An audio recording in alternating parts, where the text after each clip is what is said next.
Welcome to the Brouhaha with Dale McKee and Marshall Wood. Two sports talking sports with those in the know on the Brouhaha Show. Welcome to the Brouhaha, y'all. It's Super Bowl week. We got the Rams and the Bengals getting ready to fight it out at SoFi Stadium Sunday to see who will win arguably the biggest championship in sports. Dale, are you Super Bowl ready? As ready as I can be. That's what I'm talking about. Are you gonna watch it? I believe I'll watch it. The game's going to have to prove to me it's worth watching past a certain point. Oh, The early Super Bowls, remember all the blowouts we used to have with the 49ers and all those folks, and now, it's kind of been some exciting games here late. And if the Super Bowl is any indication of the last 2 to 3 weeks in the NFL playoffs, it's going to be worth watching. It's going to be worth watching. I believe so. And I've got some numbers I put together on this thing that we might or might not get into in our last segment. But I'll say this. When you break it down by the numbers, it's uncanny how close it is on both sides. Let me ask you this, Dale. When you watch a football game like the Super Bowl or an SEC championship or a national championship, how do you like to watch those? Are you a party-style guy? You like to be left alone in a room by yourself? How do you like to watch a game? Hey, I'm like a lot of Americans. I just go into the living room and get on the recliner, and just me and the dogs and the wife. We watching the ball game, and we try to do what everybody else does. We try to go get us a pizza. Now you got me hungry. I'm trying to lose weight. Here you come here talking, and I've been wanting to go, but I ain't gonna get into that. Yeah. But I like to watch the ball game. It's just like the same way. I prefer to watch one in a quiet environment where I can kind of concentrate, because if I can't pay attention, I can't multitask very well. If I try to watch the game and do something else, somebody's going to get shorted. And if I'm watching the game, I want to see it. Sure. Well, listen, Dale, we got us a guest. I assume, do we have a guest tonight? We do. Well, who we got? Well, if you can believe this, in all my vast resources over the years, I have come up with a former L.A. Ram football player. Are you kidding me? I found one. You're like, you know who you remind me of? No, I don't. Did you ever see Bullwinkle Moose? Yeah, I did. Wasn't he the one that kept pulling rabbits out of his hat? No, I don't know about that part, about pulling rabbits out of your hat, but luckily I've lived a long life and I've met a lot of people. Well, I'll tell you what, and you can maintain contact with him, get him to talk to you. Most of the people I met won't talk to me, Dale, so you're doing pretty good. But anyway, let's get on to our guest. But first, a word from our sponsors, and after we hear from them, we'll be right back after the break. Phillips Building Supply in Laurel, your hometown building supply store since 1954. We are locally owned and pride ourselves on helping our customers find exactly what they need. From foundations to roofs to doors and windows, Phillips has it. For tools, hardware, lumber, and plywood, visit Phillips Building Supply. Do you have any roof damage or missing shingles? Do you need a roof inspection to ensure your roof is functioning properly? Look no further than the roofing specialist Jackson Brothers Construction Services. We are here to service you with affordable prices, amazing customer service, and quality work you'll be proud of. Call us today at 251-295-6442. The Jackson Brothers Construction Services. They'll do you right. You heard it here first. Welcome to the show, Mike. How you doing, Mike? Great, Dale. Listen, I've got with me Marshall Wood, our partner, and we're going to talk a little football. We got the Super Bowl this week. But let's talk about a little bit about Mike Dennis. Now, Mike, you're a former Ole Miss football player, all-SEC running back, great high school player. I think you led the state in scoring your senior year. You played an all-star game. You got drafted by two NFL teams, and then another one stole you from one of them. So, so we just going to talk a little bit about that. Tell us about your high school days. Well, I went to Jackson Murrah, and we had a great time there, and we had some good football teams. My senior year, we won the North Big 8 championship, which Murrah had never done before, and then we played Provine in the city championship, and then that led us to our big game with Laurel High School there, and we played the game down at Southern Miss, and they were number 1 in the state, and then we were number 2 at that time. And they had a great team, though. I had gotten hit in the Provine game that we won and broken 3 ribs. Oh, boy.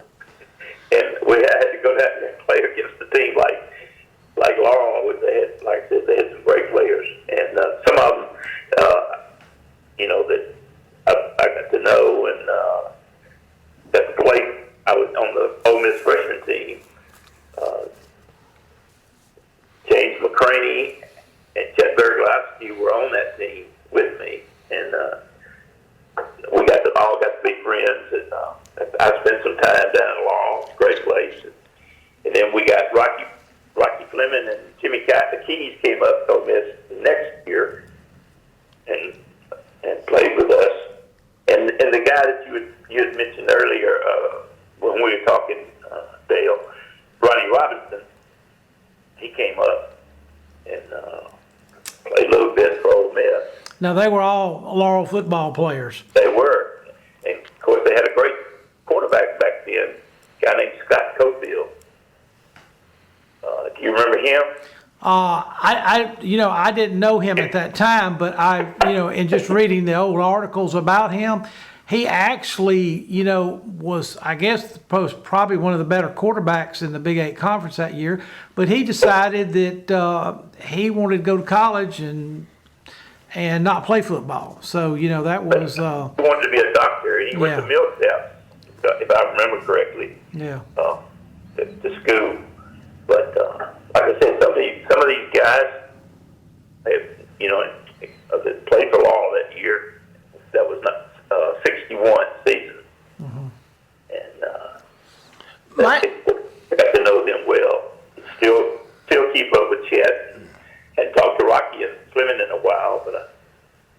I'm sorry to interrupt you. This is Marshall, Mike. I want to ask you a question. You mentioned something a while ago about playing on the freshman team. Now, I remember those freshman teams. A lot of our young listeners today are not aware that there was ever a time when you couldn't play. You didn't play as a freshman. At D1 football. I played on the varsity squad as a freshman up until it was about 10 years after we left there. Yeah. They started. Is that a change for the better or a change for the worse? How was that received when it first happened? Well, I think it helped. Yeah. I think you get some outstanding high school players in there, and they're ready to go. Yes. And I think it gives them a chance to have a few more, more ball games at their colleges, whichever ones they are. Yes, sir. Well, listen, you played at one of the golden eras of Ole Miss football back in your college days. Yes, like you played with some very good college players at Ole Miss and played against a lot. But your recruiting experience to a lot of people was you were the Marcus Dupree before Marcus Dupree. I mean, you were, a lot of colleges in the United States wanted Mike Dennis from Murrah High School. And so I got a lot of offers. I did. Yeah, but tell us about your experience with Alabama. Well, there was great. I really liked him, and I went over there that summer, and at the end of my junior year, and stayed there and drove his car around, had a big time.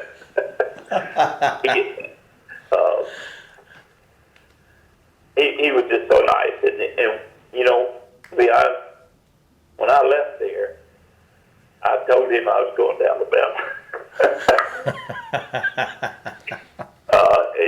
This was the time that Jack Shiro was there in that summer with me, and it was during the cheerleader camp. Oh, Oh, boy. Oh, yeah. That's pretty impressive. Very impressive. Old Bear knew what he was doing, didn't he? Yeah, he did. So we left there, and I had a good relationship with him, and so I went back for my senior year, and he sent his son over, to some of my high school games, Paul Jr., and got to know him, and so it was looking pretty much like Alabama for a while there, but. Well, tell us what happened a couple nights before signing day to make you go to Ole Miss. Well, I talked to Coach Kennard. Coach Bruce Kennard came down, and I talked to him, and he said, "Mike, where are you going to live when you get out of college? Where are you going to want to stay?" And he started asking me these questions, and I said, "Well, I'll probably come back to Jackson, Mississippi. I've grown up there." And he said, "Well, you need to go to Ole Miss." And so it just clicked. I'd always been an Ole Miss fan. Eagle Day and Jake Gibbs and all those guys. I just watched play. And so when he said that to me, it just kind of clicked things, and I switched over to Ole Miss. Well, tell us what Ole Miss did the night before signing day. When Coach Kennard came down to Jackson. Yes, sir. Yeah, he came down and got me out of school, actually. Coach Jack Carlisle had talked to him, and he said, "Well, we need to get Mike out of school and get him somewhere where he can't be getting all these calls." And so we went up to a hotel downtown Jackson, and the King Edwards, and we stayed there until midnight. My parents and myself and Billy Clay, boy from Pearl, man from Pearl down. But we stayed there, and Coach Ball drove down from Oxford at 12 o'clock, the signing date. Was that midnight? Yeah. So at 12:01, you signed your life away, huh? I did. I signed for a show. I loved it. Well, listen, that is a fantastic story. They just don't understand what used to go on back in the days, because I remember Bob Tyler, when he was an assistant in Alabama, he did that to Richard Todd.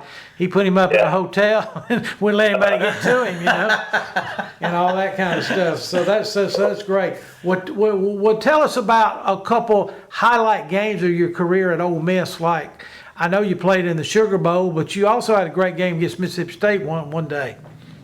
Well, my senior year, that was, yeah. Well, my sophomore year, we played Mississippi State in Starkville. We had not had a loss, and we did have a tie, and Alabama had a loss. So our thinking was, we're going to have to, we were going to win the game, hopefully. But the State was ready to play, and they had a good team at that time. I caught a little flare pass and ran about 30-something yards for a touchdown, and we got it 10-7, and then we got the ball back, and we marched down to the 3-yard line. It was fourth down, and coach decided to kick a field goal. Well, all the players were wanting to go for it. We didn't want to tie Mississippi State, but turned out it was a good move, and we tied State and got the SEC championship, because Alabama had one loss. I got you. Yeah, so we finished as the number one team. Did you have a pretty good game in the Sugar Bowl? Maybe your senior year. Was that your senior year? Y'all played Alabama.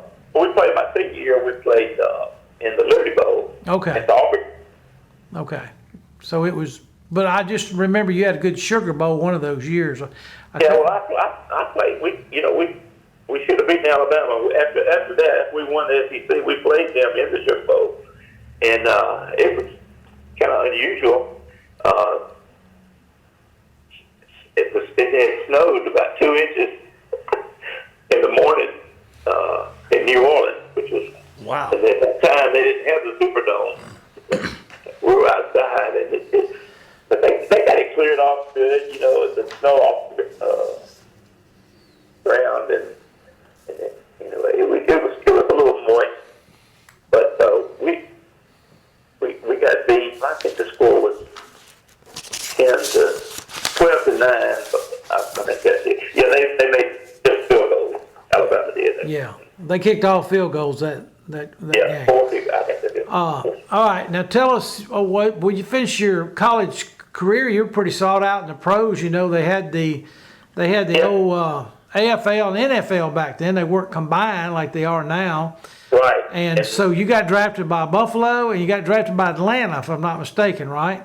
Yeah, I was the number one draft choice for the Buffalo Bills, and number 3 for the Atlanta Falcons, who had just started. That was their first year, and so I told Atlanta that I was going to sign with Buffalo. I'd already talked to them about the money, and we had an agreement, and so that's where I was going.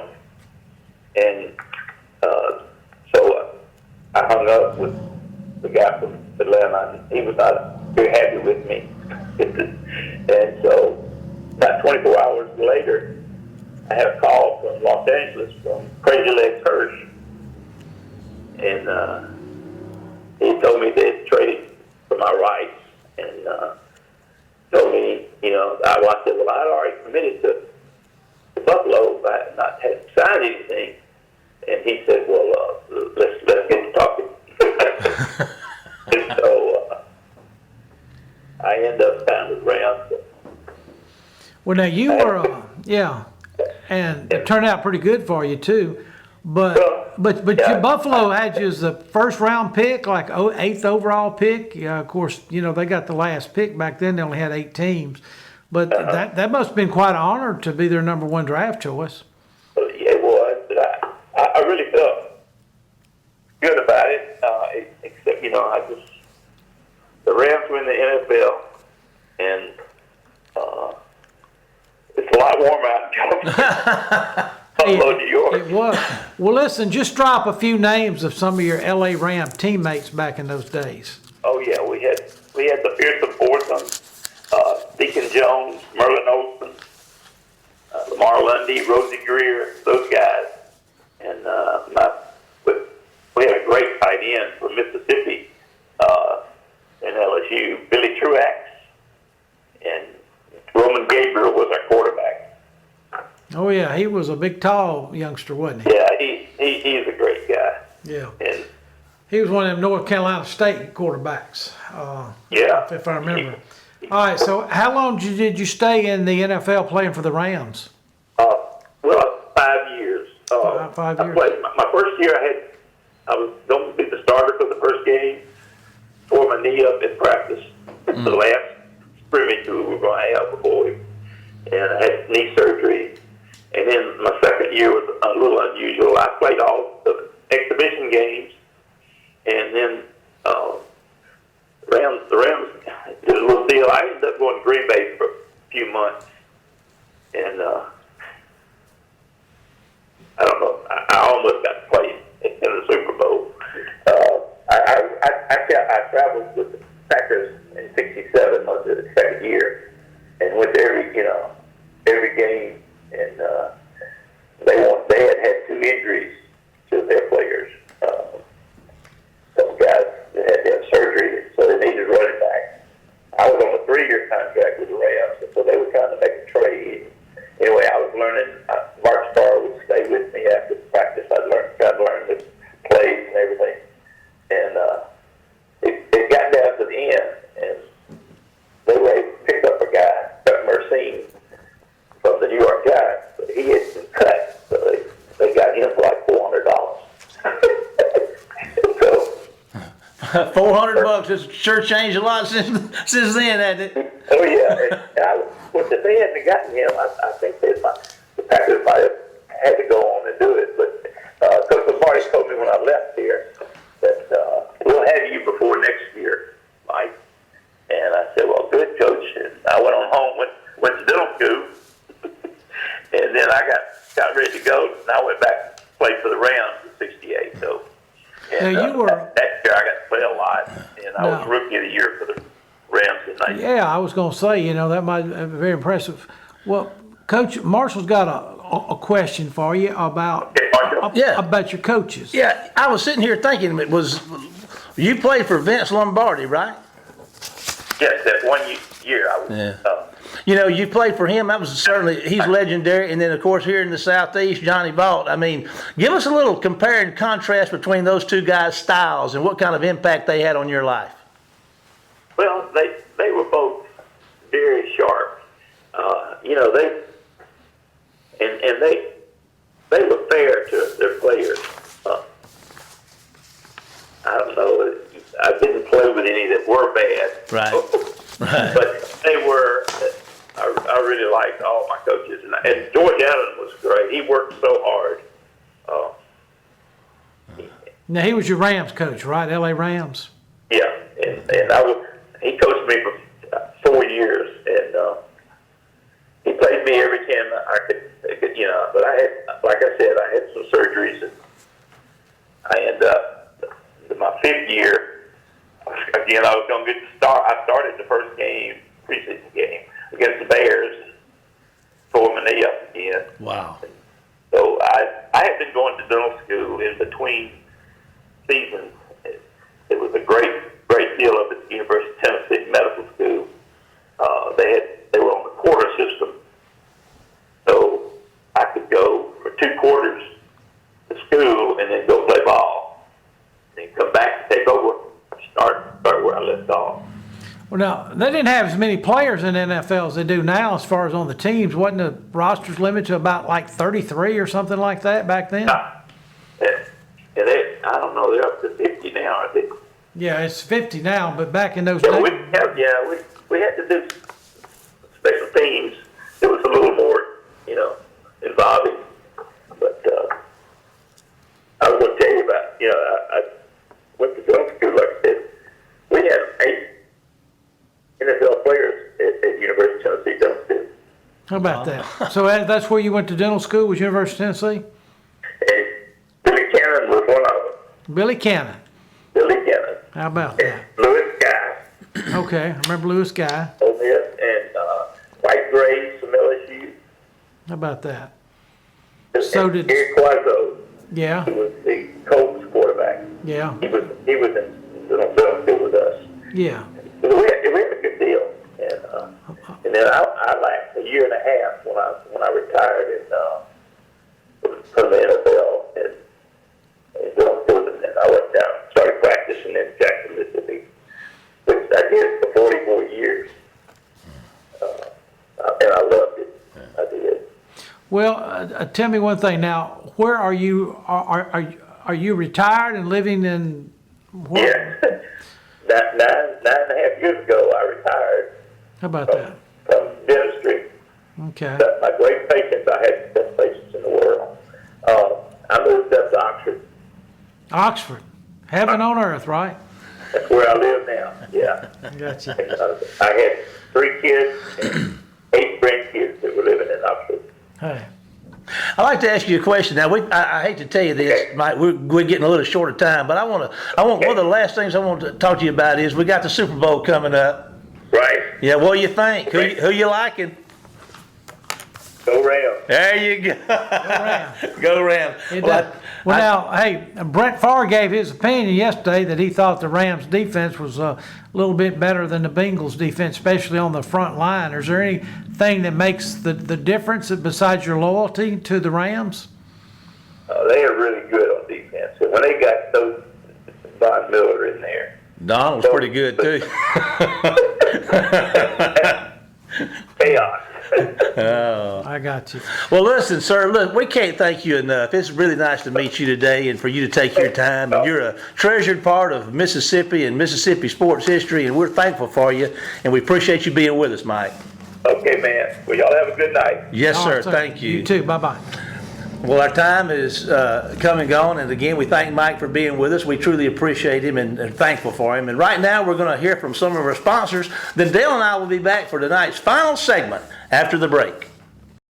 Phillips Building Supply in Laurel, your hometown building supply store since 1954. We are locally owned and pride ourselves on helping our customers find exactly what they need. From foundations to roofs to doors and windows, Phillips has it. For tools, hardware, lumber, and plywood, visit Phillips Building Supply.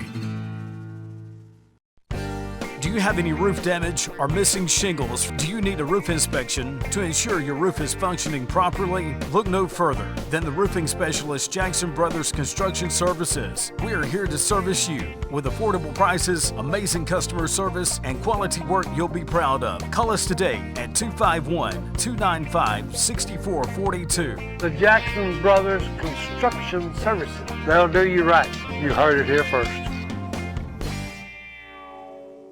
Welcome back, everybody. Man, I tell you what, that guy, talking to these guys, Dale, and hearing their stories, and you talking to folks that played under somebody like Johnny Vault or, Vince Lombardi. I mean, just George Allen. Yeah, oh, yeah. Hall He's one of the greats. Yeah. Isn't that special? And playing with the folks that he played for. I mean, can you imagine being in the Packers camp back when he had those great teams? Oh, man. Jimmy Taylor, Paul Hornung, Bart Starr, I mean, all those guys and those defensive players they had.